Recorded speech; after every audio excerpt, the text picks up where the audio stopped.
sebenarnya semua Melayu berasal usul daripada semenanjung tanah Melayu. Lepas itu disperse bertebar ke tempat-tempat di Nusantara. Nanti saya sampai ke situ. Di sini adalah kalau kita lihat, saya tak tahu sampai ke tidak, DNA yang paling tua sekali adalah di sini ya, di Djibouti itu, di ujung tanduk Afrika dan juga di Saudi. Itu adalah DNA yang paling tua sekali. Dan kalau kita lihat hari ini, kajian menunjukkan bangsa Melayu mempunyai DNA yang kedua tertua ya, berbanding dengan bangsa lain. Jadi kenapa India tidak tua dahulu daripada kita? Ada sebabnya, nanti saya tunjukkan kenapa India muda sikit daripada kita, dan China juga jauh lebih muda daripada bangsa Melayu ya. Kalau kita Asia Tenggara sekarang ini adalah kerana ini negeri kita dulu sebenarnya ya, satu benua ya. Itu jadi kita boleh katakan Champa itu Melayu, Mon kat ujung Burma itu Melayu, Siam itu Melayu, sampailah ke bawah ni Jawa, Makassar dan Filipina. DNA dia almost serupa. Jadi orang Jawa kata dia ni bukan Melayu, sebenarnya dia lagi Melayu. Nah kan, kami bertutur bahasa Indonesia Pak. Mana ada bahasa Indonesia? Khadidah itu adalah dari alam Melayu. Daripada alam Melayu, Khadidah Khuwailid adalah daripada sini.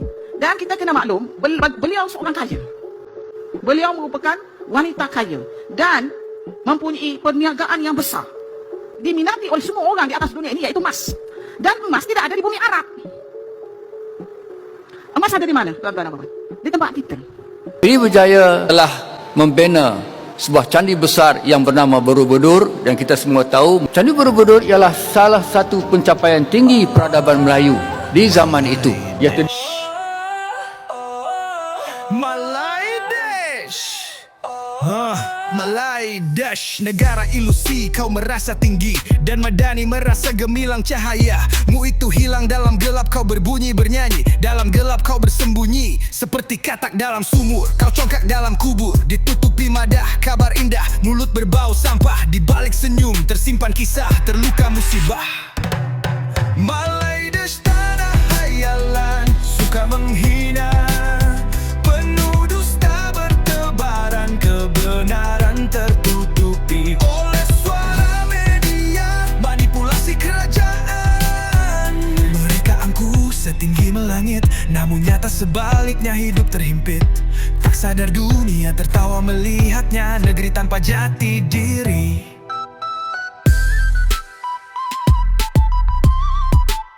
Kau hina semua yang ada di Indonesia. Kau hina rupiah itu murah. Kau menutup mata Indonesia megah dan mewah. Kau hina kereta cepat wush, tanpamu bangkrut, tanpamu bengkrap. Kau belum punya tapi besar cakap. Kau kata kau lebih kaya, beras sekilo 4 ringgit kau menjerit. 5 ringgit di Indonesia dianggap biasa saja. Mat sabu kenenmis beras dan belajar pertanian. Ke Indonesia kau tak percaya dan marah-marah karena kerajaan Malay Dash tidak memberitakan di media TV-mu. Mereka berlagak seperti raja padahal tak bisa bercermin, menganggap Indonesia miskin padahal mereka hidup lebih prihatin. Bantuan datang mereka tak kenal rasa terima kasih, terbuai dalam gendongan Inggris, terperangkap dalam buayan British, tak mengerti akar dan budaya.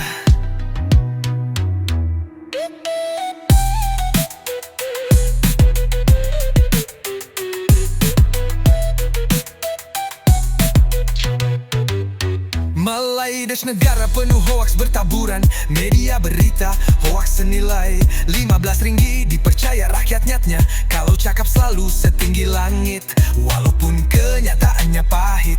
Pikiran mereka sempit, tak sadar mereka ditertawakan dunia. Hanya negara parasit, minim budaya. Sampai budaya sarapan didaftarkan ke UNESCO. Jangan kita heran dan melongo, tak akan sadar mereka itu bodoh. Jangankan budaya Indonesia, batik keris, kuda lumping, wayang kulit, reog, angklung, gamelan, rendang, dan masih banyak yang lain yang diklaim tak punya malu dan bercermin. Profesor Malay Dash berhalusinasi, memuja diri sendiri, menganggap Melayu Malay Dash yang tertua di dunia dari pada orang India, Cina, Indonesia, bahkan Asia Tenggara. Katanya mereka sudah ada sebelum Majapahit dan sebagainya. Katanya Gunung Padang, Sriwijaya, Borobudur, perahu pinisi, kapal Jum Jawa diklaim sebagai buatan mereka. Tak cukup dengan itu, para nabi